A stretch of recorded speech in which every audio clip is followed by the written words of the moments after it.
जनमानस का ये मत है कि वोटों का जो बिखराव है वो नहीं होना चाहिए, कम से कम होगा तो इस निकम्मी तानाशाह सरकार को हराया जा सकता है।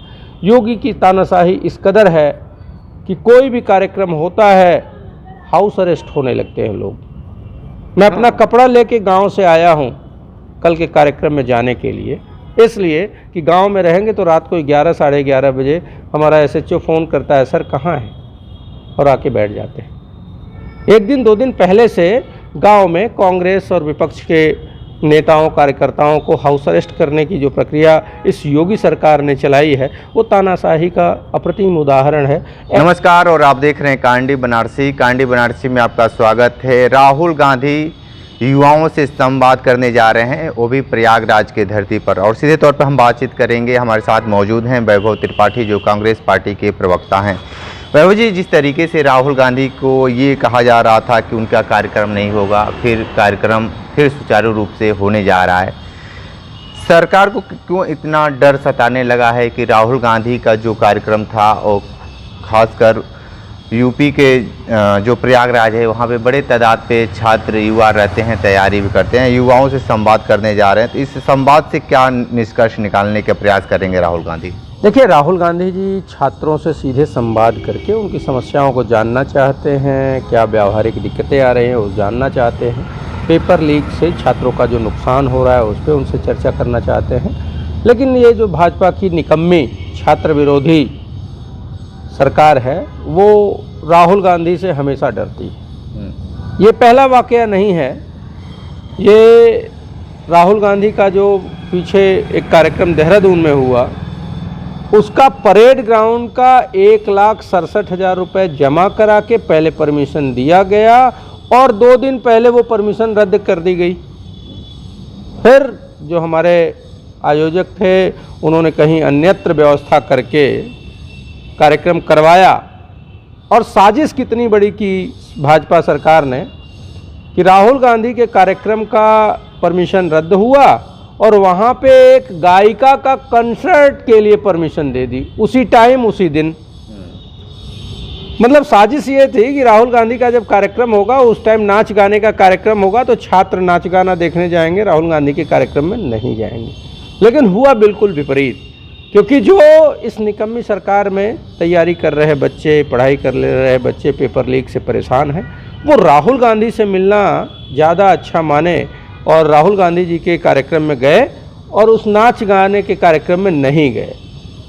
बावजूद इसके उत्तर प्रदेश में फिर वही साजिश की गई और परमिशन रद्द करनी पड़ी। जब बहुत किरकिरी हुई तो पुनः अब कार्यक्रम होगा, और राहुल गांधी जी सहजता से, वो देश के नेता प्रतिपक्ष हैं, लेकिन हर उस छात्र से मिलना चाहते हैं जो पेपर लीक से परेशान है, महंगी शिक्षा व्यवस्था से परेशान है, शिक्षा व्यवस्था में जो माफियावाद है, माफियाओं का राज है, उन बातों पे चर्चा करना चाहते हैं। क्या सुधार हो शिक्षा व्यवस्था में, इस पे चर्चा करना चाहते हैं।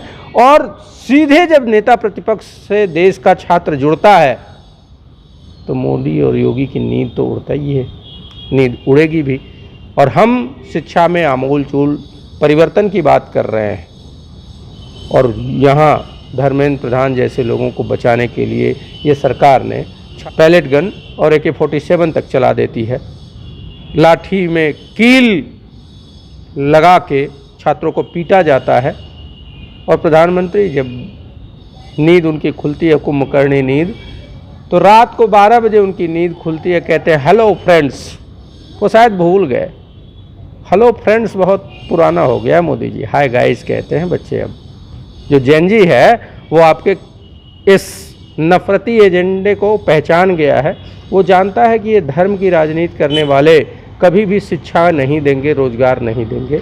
इसी वजह से छात्र तेज़ी से राहुल गांधी जी के साथ जुड़ रहे हैं, युवा राहुल गांधी जी के साथ जुड़ रहे हैं, और मोदी जी और योगी जी की नींद खराब हो रही है। एक बात बताइए कि यूपी में भी इलेक्शन है, पंजाब में भी इलेक्शन है, तो ऐसे में क्या क्यास लगाया जाए, क्या समझा जाए कि क्या परिवर्तन होगा? यूपी में जिस तरीके से चल रहा है, बहुत सारी चीज़ें चली है, और ख़ासकर इस समय सबसे बड़ा मुद्दा रहा यूपी में चंदा चोरी। राम मंदिर को लेकर और पंजाब में जिस तरीके से जो चीज़ें घटना घटती जा रही है इसको लेकर? देखिए, मैं आपको दो टूक कहता हूं कि उत्तर प्रदेश और पंजाब दोनों जगह सरकार बदलेगी और दोनों जगह ही कांग्रेस और कांग्रेस के सहयोग से सरकार बनेगी। पंजाब में कांग्रेस अपने खुद के दम पर पूर्ण बहुमत की सरकार बनाएगी और उत्तर प्रदेश में संभावित गठबंधन जो सपा और कांग्रेस का है, हम लड़ेंगे। सपा के राष्ट्रीय अध्यक्ष ने कई बार ये बात कही है कि हम कांग्रेस के साथ गठबंधन में हैं और हम उन्हीं के साथ लड़ेंगे। जनमानस का ये मत है कि वोटों का जो बिखराव है वो नहीं होना चाहिए, कम से कम होगा तो इस निकम्मी तानाशाह सरकार को हराया जा सकता है। योगी की तानाशाही इस कदर है कि कोई भी कार्यक्रम होता है हाउस अरेस्ट होने लगते हैं लोग। मैं अपना कपड़ा लेके गांव से आया हूं कल के कार्यक्रम में जाने के लिए, इसलिए कि गांव में रहेंगे तो रात को 11 साढ़े 11 बजे हमारा SHO फ़ोन करता है, सर कहाँ हैं, और आके बैठ जाते हैं। एक दिन दो दिन पहले से गांव में कांग्रेस और विपक्ष के नेताओं कार्यकर्ताओं को हाउस अरेस्ट करने की जो प्रक्रिया इस योगी सरकार ने चलाई है वो तानाशाही का अप्रतिम उदाहरण है। ऐसा अंग्रेज़ों के ज़माने में होता था। ये अगस्त का महीना है, 9 अगस्त 3 दिन बाद है, 2 दिन बाद। तो जब 8 अगस्त को महात्मा गांधी ने अंग्रेज़ों भारत छोड़ो का नारा दिया, करो या मरो का नारा दिया, तो अंग्रेज़ों ने रातों रात सबको अरेस्ट कर लिया, सबको अपने घर पे अरेस्ट कर लिया। जो लोग उस मीटिंग से जा रहे थे किसी को ट्रेन में अरेस्ट कर लिया गया, जो जहां मिला सबको अरेस्ट किया। वही तानाशाही रवैया योगी और मोदी के पुलिस का भी है। अमित शाह की पुलिस बच्चों पर बर्बर अत्याचार करती है, लाठी चार्ज करती है, पैलेट गन चलाती है, और योगी की पुलिस विपक्षी दलों के नेताओं को हाउस अरेस्ट करने में लगी है।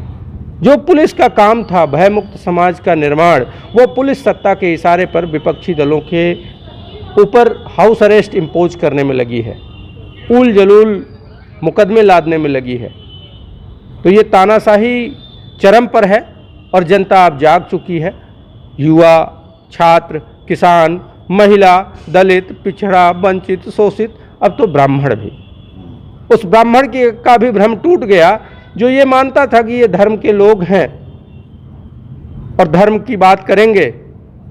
जब से अयोध्या रामलला मंदिर में हजारों करोड़ की चोरी हुई है, तब से ब्राह्मण का भी भ्रम टूट गया और ब्राह्मणों ने अब इनको उखाड़ फेंकने का मन बना लिया है। क्योंकि जो मंदिर में चोरी कर सकता है वो छात्रों का भविष्य क्यों नहीं लूटेगा, वो किसानों का हक क्यों नहीं लूटेगा, वो पिछड़ों का हक क्यों नहीं लूटेगा। सच्चाई ये है कि जो राम के नहीं हुए, जो राम के घर में चोरी कर लिए, वो हमारे और आपके घर में आपके हमारे हक की चोरी क्यों नहीं करेंगे।